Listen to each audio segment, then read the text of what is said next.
clean up the mess left behind from the storm. Plus, on a mission to clean up Denver's scooter parking problems. I don't ditch you to the sidewalk. That's not cool. Yeah, no, I wouldn't do that. But not everyone approves of the way someone's going about it. I guess some people got to let their frustration out some way, right?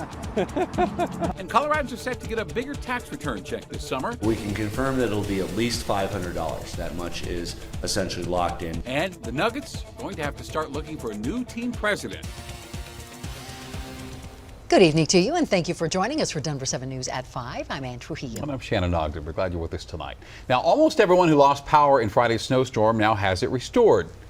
Almost everyone. Yeah, listen, it took 36 hours to restore power at my house, and XL is still working to get the lights back on for just over 500 customers.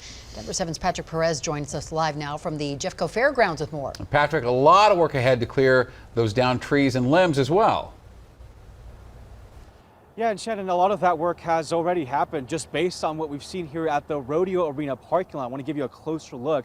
You can see that huge pile of tree branches just all the way there in the background. I mean, we saw car after car dropping off truckloads of these tree limbs that fell over the weekend. And this is just the one location for Lakewood residents. You can just imagine how busy other locations will be. Not only did last week's heavy wet snow topple trees and damage power lines, it also brought to light the cracks in our infrastructure. Thankfully it's sunny, but our house is still cold, so it's about 55 degrees in our house. Bethany Koenig and some of her neighbors in Lakewood's Applewood neighborhood went without power for nearly 60 hours. They had to share a generator just to keep their food from spoiling. Thankfully, we're fine, we're managing, but I know there are others that are struggling more so than ourselves. Their power finally came back on shortly after 1 o'clock Monday afternoon, but their nearly 3-day ordeal got her thinking about the future. My husband and I were just talking about maybe we do need to look into having an actual generator hooked up professionally to our home in case this does happen again. Hundreds of XL Energy crews have worked around the clock these past few days to restore power to the thousands of customers impacted by Friday's snowstorm. It was really heavy wet snow, and so we had a lot of damage with trees hitting on power lines, poles breaking down and falling over. At the Jeffco Fairgrounds, the rodeo parking lot has become a dump for downed trees in Lakewood. I've seen a lot of happening over 83 years. Joe Imordino never imagined the weight of this recent snow would cause so much damage. He and his son brought 2 truckloads of branches. Oh, look at the size of this sucker. All belonging to one tree from the back of one of his properties. There's nothing you can do, just be prepared and chop it up. A good piece of advice for the next time a late May snowstorm rolls in, just be prepared. We've seen what can happen if we're not. So I'm told that Jeffco Open Space plans to turn all of these piles of tree branches into mulch that they can then put at the parks. By the way, this location here at the Jefferson County Fairground, this is specifically the Rodeo Arena parking lot. It will be open until Saturday from 8:30 in the morning to 4:30 p.m. I should emphasize that this is just for Lakewood residents. There are multiple locations in Jefferson County for other parts of the county. Denver has its own method of getting rid of some of these tree limbs. We have all of that information for you on thedenverchannel.com. Ann? Yeah, mulch is a good thing to come of it. All right, thank you, Patrick. And this recent storm did help with Colorado's drought and fire danger. Today, Boulder County rescinded its Stage 1 fire ban.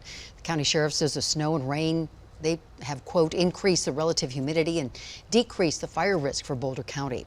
Wet weather also helped firefighters at the Plumtop fire near Pagosa Springs. That fire is now 33% contained, and that is up from just 12% on Sunday. And new at 5, the Sims fire near Ouray is now 100% contained.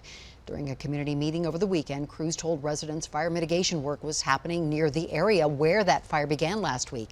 The exact cause is still under investigation. 9 people were shot over the weekend in 6 shootings across the metro. In the one fatal shooting, a 20-year-old man was killed. This was in Aurora Saturday morning after a party in South Peoria. There was a teen also injured in that, and police say they have no information on a suspect. Now down in Colorado Springs, a teenage boy was arrested for shooting 2 young people inside the Citadel Mall food court. The victims, a 12-year-old girl and a teenage boy, are recovering in the hospital. Police say that teenage boy was the intended target of the shooting. The 2 people killed in a plane crash in Broomfield this weekend were both pilots. Investigators say that single-engine plane was in the air for less than a minute before it crashed Sunday afternoon. Witnesses reported hearing engine issues just before the crash. Now, investigators are still looking into an exact cause, and the names of the 2 people killed haven't been released. Well, love them or hate them, the closer you get to downtown Denver, the more you can count on a scooter being nearby. Now, how it's parked, of course, depends on who used it last. As Denver 7's Russell Haythorne shows us, at least one person has now just had it with people carelessly parking scooters, and it's now taking matters into their own hands. Call it vigilante parking enforcement. Someone fed up with scooter users dumping their rides in the middle of the sidewalks, scratching out the QR codes so you can't ride. He or she is also slapping a note on those wonky parking jobs, which says all vehicles must be parked in a manner that does not impede pedestrian clear paths. It goes on to say this scooter was illegally parked, resulting in the QR code being obscured. Some people suck and are not considerate.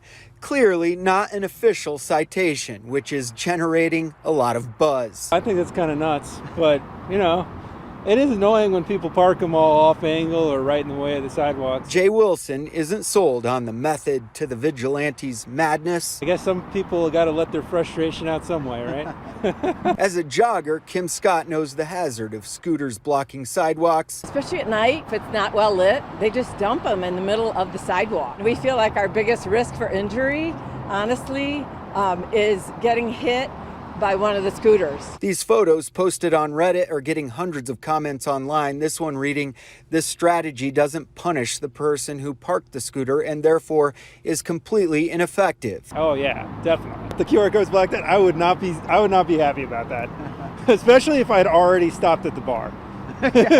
We reached out to Lyft and Lime, Lyft responding by saying we encourage all riders to park according to local rules and regulations. Denver City Code is crystal clear with do's and don'ts of scooter parking. The do's, scooters should be parked upright and always maintain 5 feet of clearance. The don'ts, don't block sidewalks, curbs, or entryways. I don't ditch it in the sidewalk. Time will tell if this judge, jury, and scooter executioner makes a difference. Russell Haythorne, Denver 7. And Lyft would not directly comment on the QR codes being blacked out or how much it's costing them to fix the damaged scooters. And Lime just got back to us on the QR code damage, saying in part, quote, "Vandalizing property is a crime and only harms those who rely on these vehicles every day as an affordable, convenient way to get around." The company says it does pursue legal action against those who damage its property.